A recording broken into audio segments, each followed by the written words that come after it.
बोकारो भाजपा के प्रदेश अध्यक्ष बाबूलाल मरांडी पूर्व घोषित कार्यक्रम संकल्प यात्रा में शामिल होने बोकारो पहुंचे। उन्होंने बोकारो विधानसभा में होने वाले संकल्प यात्रा के तहत आयोजित रोड शो से सर्किट हाउस सेक्टर 1 से शुरू होकर भाया हवाई अड्डा, 12 मोड़, नया मोड़ स्थित भगवान बिरसा मुंडा के आदमकद प्रतिमा पर पुष्पांजलि करते हुए पुनः नया मोड़ से वापस होते हुए सेक्टर 12 स्थित सभा स्थल तक जाने वाली है। उससे पहले बाबूलाल मरांडी ने बोकारो विधायक आवासीय कार्यकालय में एक प्रेस वार्ता करते हुए मौजूदा सरकार पर जमकर बरसे। भोगनाटी के विषय में शायद आप सबको पता होगा कि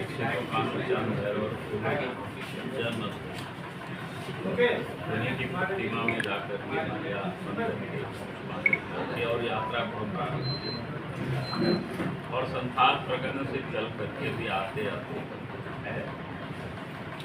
कल चंदनकियारी तक में 45 विधानसभा क्षेत्रों में दौरा पूरा कर,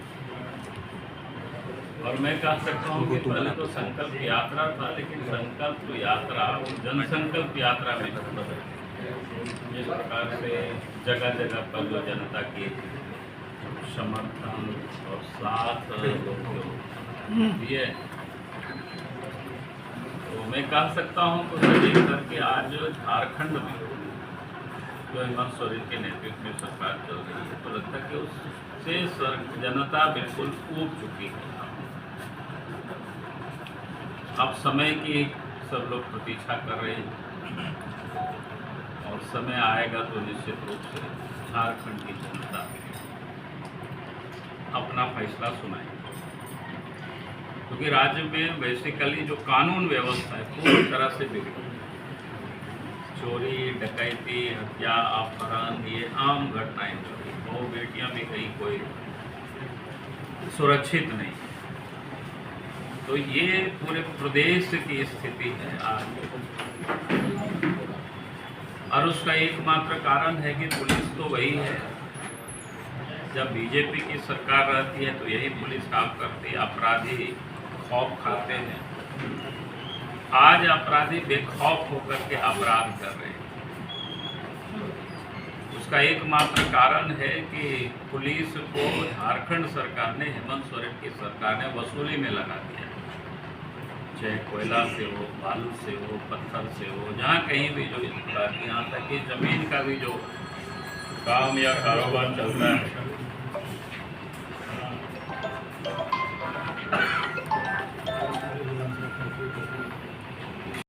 कि भाई हम शिबू सोरेन के बेटा है, वो तो है, आंदोलनकारी हैं, हम डरते नहीं हैं जेल से। हेमंत है तो हिम्मत है, हिम्मत है तो हाँ।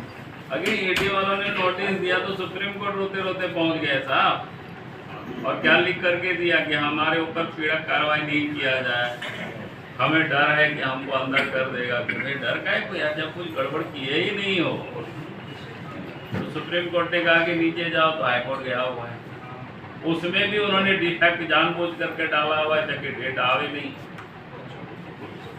या फिर कोशिश कर रहे हैं सब जगह ये तो मैनेज करने में माहिर है, उसी में लगे हुए हैं। ऐसा नहीं चलता है ना भाई। ये तो सब पता चल गया कितना बहादुर है, कितना हिम्मत है इनकी। अभी तो कितना चौथा या 5वां नोटिस जा रहा है, 5वां अखबार भी छपा है। तो ये स्थिति है। अब कब तक ही मनाएगी? खैर भाई जाना तो पड़ेगा, और भाई गड़बड़ किया है। तो भाजपा में एक आदमी को एक ही पद देने की प्रथा है, आपके पास फिलहाल 2 पद है, कब एक होगा? अब पार्टी जब कहेगी, पार्टी नहीं कुछ खास कारण है, क्योंकि आप लोग भेजे तो थे, फिर क्या हो गया? मतलब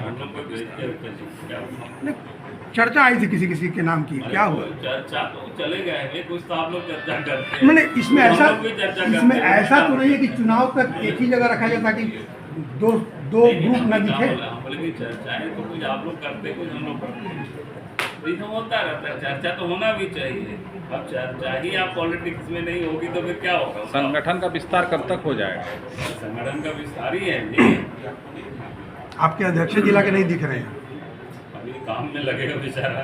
अब दो जगह आज कार्यक्रम, आप लोग क्या करते हो ये सबको यहाँ बैठा देना, वो में भी मीटिंग है, यहाँ भी मीटिंग है। नहीं, हम लोग तो पूछ रहे थे ताकि शंका न रहे, हम लोग इसलिए पूछे कि शंका न रहे। एक दिन में हमारे कार्यकर्ता, और लगातार आप देखिए, लगातार कल भी कार्यक्रम हो तैयारी में, आज भी है, और कल भी फिर मोमिया में कार्यक्रम करके फिर हम जाएंगे गिरडी जिला, और लगातार कर रहा है। तो सब कार्यकर्ता यहाँ नहीं रहेंगे, लेकिन इस सारे कार्यक्रम को सफल करने के लिए तो रहेंगे। अच्छा, एक सवाल और, बाकी हमारा तो खत्म हो जाएगा।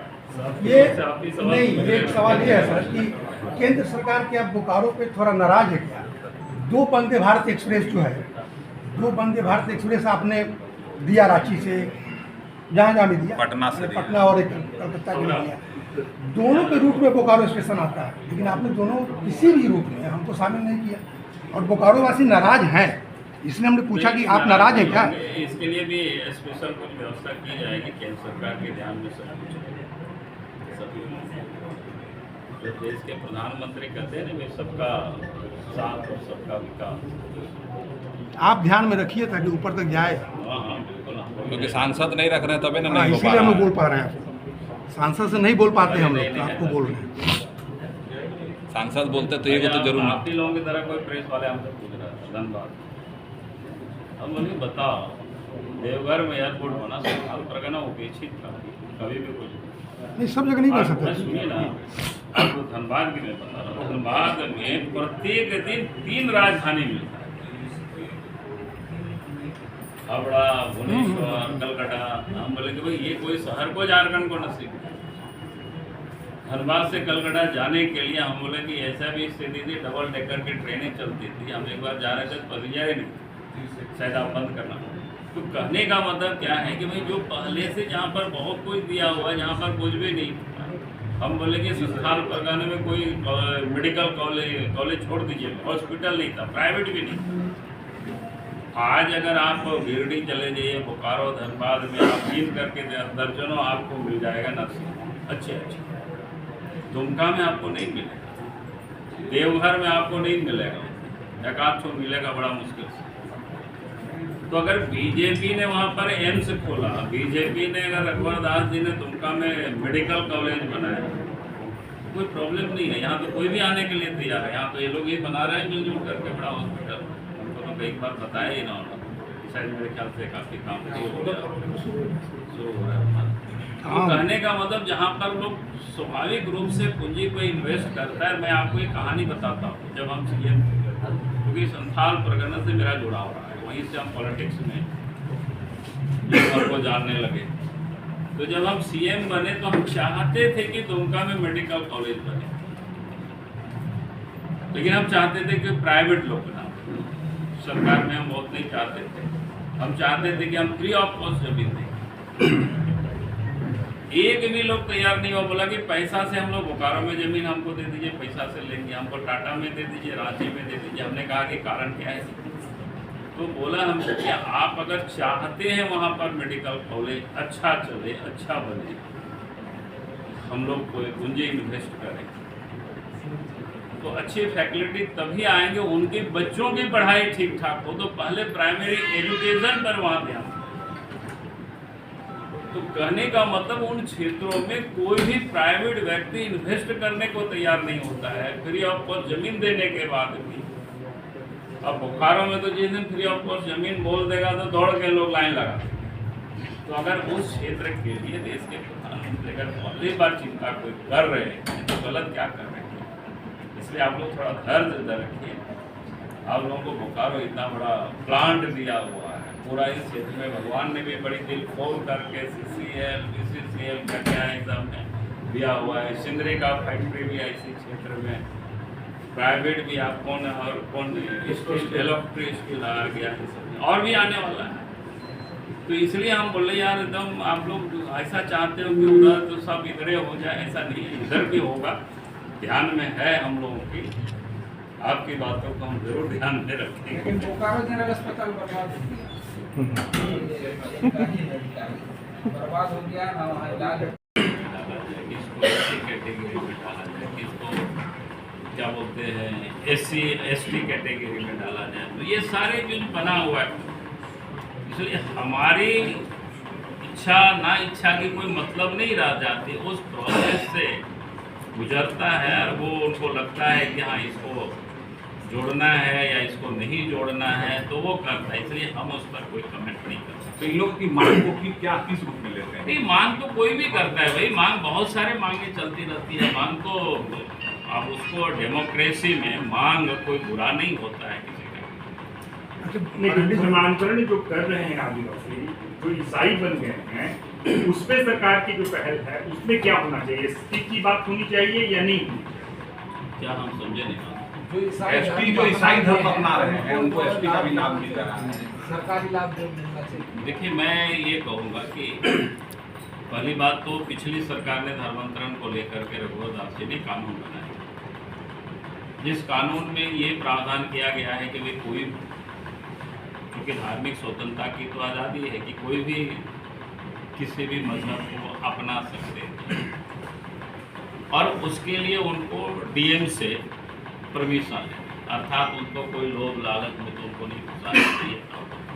लेकिन हेमंत सोरेन जी इसका कहीं कोई इम्प्लीमेंट नहीं करा रहे, उसमें से वो साइलेंट है, कुछ भी बोल नहीं रहे। अब रही बात उनको सुविधा देने की, तो मैं ये कह सकता हूँ कि भी आज उसको लेकर के भी बहुत बड़ी आबादी है जो डिमांड करती है और सरकार इन सारी चीज़ों को देखती है कि भाई हम उनको लाभ देना है कि नहीं देना है। और लाभ कोई आदिवासी के कारण नहीं मिल रहा है, एसटी कारण, उनको जाति के कारण मिलता है। आदिवासी सूची में जिन जिन जातियों को शामिल किया गया तो उन जातियों के कारण मिलता है और उस जाति को डीलिस्टिंग के लिए एक संगठन हमने सुना है, वो लोग बीच बीच में आंदोलन भी करते हैं, क्या बोलते हैं, अनुसूचित जनजाति हित रक्षा समिति के लोग इस डिमांड को किए हुए हैं। अगर सरकार उस पर देखेगी, क्योंकि मामला केंद्र सरकार का है, केंद्र सरकार उस पर देखेगी, विचार करेगी। अच्छा, आपने अपने वक्तव्य, एक मिनट, आपने हेमंत सरकार आयुष्मान कार्ड इस तरीके से नहीं बना रही, वो गतिविधि नहीं है। दूसरा, आपने बताया कि जन वितरण प्रणाली के जो कार्ड है वो धनाढ़ लोगों के पास भी है, मैंने कुछ ऐसे लोगों के पास भी है। तो ये आयुष्मान कार्ड क्या 2019 के बाद आया या उसके पहले था? और ये जो कार्य था, हेमंत सरकार नहीं कर सकती थी कि जो गलत लोग थे उनको छाट देती, ये रघुवर सरकार नहीं कर सकती थी जो हेमंत सरकार के लिए छोड़ दी कि भाई हम नहीं कर पाएंगे, आप कीजिए। ये तो कोई सवाल नहीं हुआ ना कि पिछले बार नहीं हुआ इसलिए अभी भी हम नहीं करेंगे।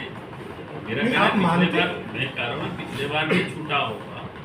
भाई मेरा कहना है कि आप तो जिनकी सरकार है जो दम्भ भरती है कि भाई हम आदिवासी गरीबों की है और गरीब यहाँ मर रहा है, तो हमने इसलिए कहा कि उनको क्या रास्ता हो सकता है, आप अकाउंटेबिलिटी फिक्स करिए ना इन लोगों के ऊपर। ये जो कर्मचारी आपके ब्लॉक में जो बैठे हुए हैं, और जिस दिन आप फिक्स कर देंगे तो देखिएगा सब ठीक ठाक हो जाएगा। और मैं इतना जरूर कह सकता हूँ, अगली बार जब बीजेपी के नेतृत्व में सरकार बनेगी तो ये अवसर आयुष्मान कार्ड भी बना करके लोगों को देंगे, जनता को फिर सरकारी दफ्तरों की दौड़ा नहीं करनी पड़ेगी और यही लोग उन गरीबों के राशन कार्ड भी बना करके देंगे। क्योंकि पॉलिटिकल थोड़ा सा कंपल्सन होता है, आप सब लोग जानते हैं, लेकिन अफसरों को तो कोई वोट ना लेना होता है ना देना होता है, तो आराम से जो ज़रूरतमंद है उसको मिल जाएगी।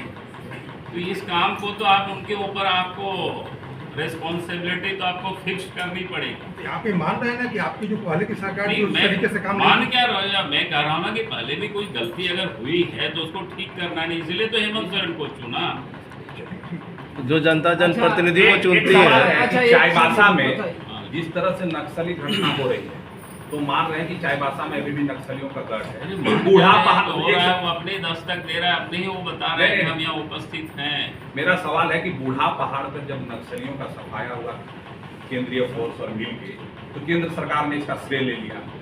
आज जब चाईबासा में हो रहा है तो इस केंद्र सरकार का स्टैंड क्या होना चाहिए? क्योंकि जाने जाने प्रतिनिधि जान जाए। लेकिन केंद्र सरकार का स्टैंड बिल्कुल साफ है। आज इस देश की जो पुलिस है, केंद्रीय जो सुरक्षा बल की जो एजेंसी है, वो हमें लगता है कि लगभग 80-90 कंपनी यहाँ पर डिप्लॉय है झारखंड के अंदर में। एग्जैक्ट आंकड़ा इस वक्त नहीं है, क्योंकि अभी आपने अचानक पूछा, लेकिन मैं जानता हूँ जितना, क्योंकि हम सब जगह देख रहे हैं लोग। और ये भी तभी ऑपरेशन करता है केंद्र और प्रदेश की सरकार दोनों मिल करके जब लोग काम करते हैं। और अभी तो क्या है, ये किलों को बचाने में लगे हुए हेमंत सोरेन जी, जो झारखंड को लूटने में जो लोग थे, कोयला लूट में, बालू के लूट में, पत्थर के लूट में, जितने दलाल, बिचौलिया, भ्रष्ट अफसर, उनको बचाने में लगे हुए। झारखंड को बचाने के लिए उनको कहाँ उनके पास पहुँचा। अच्छा, नहीं, कल मुख्यमंत्री संख्या कल आपके कार्यक्रम के दौरान रोड शो में पूरा अंधेरा छाया था, विधायक जी ने किसी से बात नहीं किया, फिर भी कार्यक्रम समाप्त होने के बाद लाइन इसको किस और मुझे लगता है कि प्रशासन की लापरवाही रही है। हमने कल ही जबकि हम यात्रा में ही थे, तो उस समय मैंने इसको कहा क्या अंधेरा क्यों लग रहा है। अच्छा बाबूलाल, मैं कहूँगा कि ये बड़ा गंभीर मामला था। जब हमारी रोड शो हम पूछे भी कि आपने प्रशासन के साथ मैंने डिस्ट्रिक्ट एसपी के साथ बैठ करके भी बात की, हमने कहा कि इसके बाद तो अंधेरा नहीं होना चाहिए। अगर कुछ भी घटनाएं घटित होती, ये भगवान की शुक्र है कोई घटना नहीं घटित होती, तो कुछ नहीं कर सकते, क्योंकि लाइट कहीं कुछ था ही नहीं। कोई भी कहीं से कुछ पत्थर भी मार सकता था, कोई भी कुछ गड़बड़ कर सकता था। अच्छा बाबूलाल जी, और इतना प्रशासन लापरवाह होंगे, ये मैंने कल पहली दफ़ा देखा था। हमको लगा कि झारखंड की लॉ एंड ऑर्डर क्यों इतनी खराब है, क्यों इतनी बिगड़ा हुआ है। लगता है या तो ये प्रशासन को काम करना नहीं आता है, या फिर किसी के दबाव में लोग इस प्रकार से काम कर रहे हैं। आपके हत्या की साजिश रच रहे हैं प्रशासन के अधिकारी। अरे ये लोग क्या साजिश, अच्छा बाबूलाल जी, डकोरा के सियां मार सके ना। अच्छा मुख्यमंत्री का संथाल दौरा बार-बार हो रहा है, क्या कहेंगे संथाल में? अब ये तो वो कहेंगे ना यार, काय दौरा करे, हमको पूछोगे क्या, क्योंकि उनको लग रहा है कि उनकी जमीन वहाँ खिसक रही है। अच्छा मरंडी, इंडिया गठबंधन मैंने विपक्ष कहते हैं, आप लोग घमंडिया कहते हैं, उस गठबंधन के बाद जो चुनाव आपका आने वाला है विधानसभा, आने वाले तो लोकसभा का ही होगा, तो झारखंड में उसका क्या असर आप देख रहे हैं? देखिए, झारखंड के संदर्भ में नहीं कहूँगा कि पिछले भी 2019 में 1-1 ही फाइट हुआ था पार्लियामेंट। और भारतीय जनता पार्टी जबरदस्त वोट ला करके सभी लोकसभा सीटें वो जीती। हम 2 सीट सिर्फ नहीं जीते थे बीजेपी, तो 2 सीट इस बार हो गई। हम सवाल इसलिए पूछे कि अभी आपके नेतृत्व में, आपके कार्यकाल में अध्यक्ष बनने के बाद एक चुनाव हुआ, उपचुनाव हुआ डुमरी में। डुमरी का जो 2019 का चुनाव था, उसमें आपको और विपक्ष को बराबर वोट मिला, आपको अधिक ही वोट मिला था। प्रदीप साहू और यशोदा देवी को जोड़ दिया था, आपको 72,000 था, और जगन्नाथ जी को 71,000 के आसपास वोट मिला था। आप इस बार ज्वाइंट होकर चुनाव लड़े, आपका वोट 11,000 बढ़ा और उनका 29,000, तो आप 3 गुना अधिक बढ़े गठबंधन के बाद। ये एक संकेत दे रहा है। और मुस्लिम वोटों का जो याद है यार, आज हो जाएगा क्या बोलते हैं 40-47 होगा, 48 होगा, गिरती जाएंगे तो 50 हो जाएंगे। तो ये स्थिति है इस प्रदेश की। तो जिनका काम चोरों को पकड़ना, सजा दिलाना, आज वो अगर वसूली में लगे रहेंगे तो फिर कैसे? फिर करप्शन से आम लोगों की परेशानी बढ़ती है। अब सरकारी दफ्तरों में जहाँ कहीं भी बिना पैसे से कोई काम नहीं होता, अफसर क्या बोलते हैं, इसे बोलते हैं कि भाई हम दे करके आए हैं तो हम लेके ही आज जहाँ जाना है वहाँ जा करके आप शिकायत करें। ये खुलम खुला सब जगह सुनने को मिलता है। तो करप्शन और फिर लूट, सब चीज़ की लूट मची हुई है, चाहे बालू हो, पत्थर हो, कोयला हो, लोहा हो, जहाँ कहीं भी आ जाए। तो कुल मिलाकर के संकल्प यात्रा है, एक तो अपराधियों से झारखंड कराने की, और फिर भ्रष्टाचारियों से झारखंड को मुक्त करना है। और साथ ही जो झारखंड के जो लुटेरे लोग हैं, जो बिचौलियों व दलाल हैं, जिन लोग झारखंड सरकार को संचालित कर रहे हैं, भ्रष्ट अफसर से इन लोगों से झारखंड को मुक्त करना है। तो ये जनता के बीच जनता से ये संकल्प, इसी संकल्प को लेकर के आज देश में और फिर केंद्र की जो सरकार है जिसके प्रधानमंत्री नरेंद्र मोदी, ये जो 9.5 वर्षों में जो उपलब्धि रही है, जो उन्होंने काम किया खास करके गरीबों के लिए, किसानों के लिए, मजदूरों के लिए, यानी अगर आप देखें तो हर सेक्टर के जो कहते हैं सबका साथ, सबका विकास, सबका विश्वास और सबका प्रयास, उसको चरितार्थ किया और उसी को हमें बार बार जनता को याद दिलाना और उनको बताना कि भाई किस प्रकार से गरीबों के चाहे आवास बनाना हो, चाहे महिलाओं के लिए इज्जत घर बनाना हो, चाहे बैंकों से उनको जोड़ना, बैंक खाते में सीधे पैसे भेजना, गरीबों के लिए अनाज की उपलब्धता, इलाज बेहतर उनका इलाज हो, उसके लिए आयुष्मान कार्ड, स्वास्थ्य बीमा 5 लाख रुपया तक की, और दवा भी सस्ता मिले। तो इस कारण इसके लिए पूरा देश में जेनरिक कहते जन औषधि केंद्र को खोलना। तो इन सारे बातों को भी जनता को हमें बताना है और बताते हैं ताकि लोग जान सकें कि सरकार किस प्रकार से आम जनों के लिए, आम गरीबों के लिए काम कर रही है। अभी अभी आपने देखा कि जो विश्वकर्मा समाज के लोग हैं, जो परंपरागत कारीगर हैं, उनके लिए भी भारत सरकार ने 13,000 करोड़ रुपये के प्रावधान किए और उनको भी नए तकनीक के साथ जोड़ना, ट्रेनिंग देना, और फिर महिलाओं के लिए भी 33-33 लोकसभा और विधानसभाओं में सीटें को रिजर्व करना, ये अभी अभी पास हुई है। तो इन सारे मुद्दे यानी केंद्र सरकार की उपलब्धि और राज्यों में जो हालात हैं जिसकी मैंने भी चर्चा की, तो इन मुद्दों को लेकर पूरे देश में जा रहे हैं। यही घटना की जरूर चर्चा करोगे। आपने देखा होगा 24 तारीख को एक अखबार में छापा कि 6 महीना के अंदर में 23 व्यवसायों की हत्या तो काफ़ी लोगों की होती है, लेकिन 23 व्यवसायी जो बिजनेस करते, उनमें से 9 लोगों ने तो पुलिस को सूचना दी थी कि हमारी जान को खतरा है, हमें सुरक्षा दी जाए, हमारी सुरक्षा की व्यवस्था की जाए, लेकिन पुलिस प्रशासन ने या सरकार ने कोई ध्यान नहीं दिया। अगर पुलिस उस पर ध्यान दी होती, उनकी सुरक्षा किए होते, तो शायद उन लोगों की जान बच जाती। हमने हेमंत सोरेन जी से मांग की है कि भाई आप इस मामले को जांच करें। जिस भी स्तर पर अफसरों ने जो लापरवाही बरती है उनको सजा मिलनी चाहिए, अकाउंटेबिलिटी तो फिक्स होनी चाहिए। भाई अगर कोई व्यक्ति जान को खतरा है किसी की और उन्होंने पत्र लिखा और इसके बाद अगर आप कार्रवाई नहीं करते हैं तो इसका मतलब क्या माना जाएगा? तो कोई बचेंगे नहीं या फिर राज्य में कोई उद्योग धंधा आगे बढ़ेगा ही नहीं।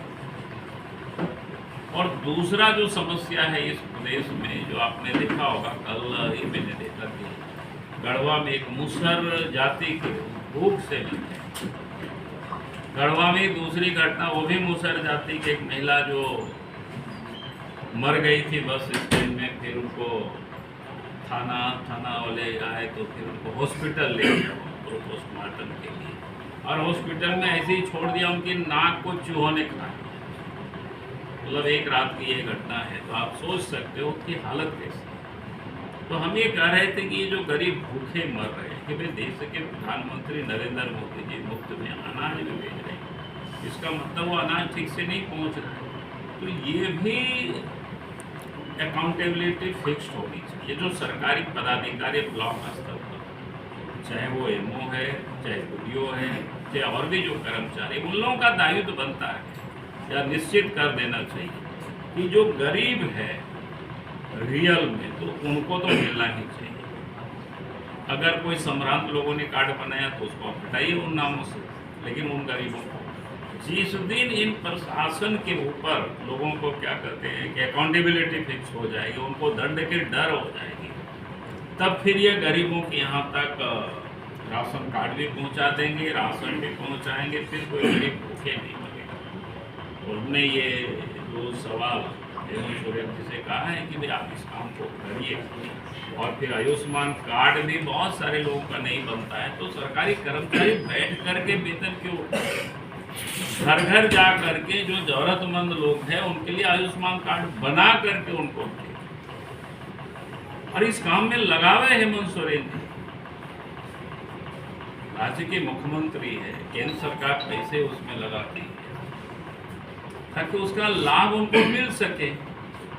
तो मैंने इन सारे मुद्दों को जनता के बीच भी कहा है, आप सब लोगों से भी मैंने यही बात और मेरी ओर से आपसे सूचना। एक मारंडी जी, इतनी खराब सरकार है फिर भी आप तीर धनुष का प्रचार क्यों कर रहे हैं?